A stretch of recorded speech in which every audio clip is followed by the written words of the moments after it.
So அடுத்ததாக உங்கள் டைரக்ஷனில் கொம்பு சிவி படம் வரப்போகுது. அது ட்ரெய்லர் பார்க்கும்போது பயங்கரமாக இருந்தது. சரத்குமார் சார், அவர் சண்முக பாண்டியன் 2 பேரோட காம்பினேஷனில்.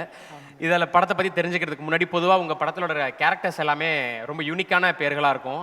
அது வந்து போஸ் பாண்டி கோடியிலேருந்து ஆரம்பித்து டிஎஸ்பியில் விஜய் சேதுபதி எனக்கு நீங்கள் கொடுத்த வாஸ்கோடகாமா, அன்பளிப்பு ரவி, ஏழ்ரை மூக்கன், சுதந்திர செல்வி, இந்த மாதிரியான பல கேரக்டர்ஸ் வந்து மக்கள் மனசில் நின்றுட்டு இருந்திருக்கு.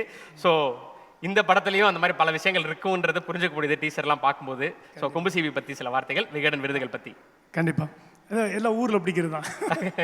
இதில் வந்து சரத்குமார் சார் அவரோட கேரக்டர் ரொக்கப்புலி. ரொக்கப்புலி ஊரில் ஒருத்தர் இருக்கார். அது எதை பண்ணாலும் ரொக்கமாக பண்ணிடுவார். ஸோ அவரோட கேரக்டர் நான் கேள்விப்படுவேன். ஸோ எல்லா கேரக்டருமே ஊரில் கிராமங்களில் பிடிக்கிறது தான். நம்ம கதைகளை வந்து நான் ஊரில் கொஞ்சம் ட்ராவல் பண்ணாலே போதும், வண்டி எடுத்து அப்படி சுற்றினாலே போதும், 10 கேரக்டர் கிடச்சிரும். ஸோ அது மாதிரி பிடிச்ச கேரக்டர் தான் அந்த ரொக்கப்புலி. அதேமாதிரி சண்முக பாண்டியன் வந்து பாண்டியன் தான் ஒரு கேரக்டர். ஓகே, 2 பேருமே ஒரு நல்ல டிஃப்ரெண்ட்டான ஒரு ரிலேஷன்ஷிப் இருப்பாங்க. ஸோ இந்த கதைக்காலமே ஃபுல்லாக தேனி அந்த மாதிரி ஊரில் நடக்கிறது தான். ஸோ ஒரு பீரியடிக் மூவி தான் இது. ஒரு 96 நடக்கிற மாதிரி ஒரு பீரியடிக் மூவி. ஸோ அந்த தேனி சுற்றி உள்ள கிராமங்களே ஃபுல்லாக ஷூட் பண்ணோம். ஒரு நாள் இன்ட்ரெஸ்டிங்காக இருந்துச்சு. டீசர் ரிலீஸ் ஆச்சு, நல்ல ரெஸ்பான்ஸு. நிறைய பேர் சொல்லியிருந்தாங்க, நிறைய முக்கியமான சேதெல்லாம் ஃபோன் பண்ணினாரு.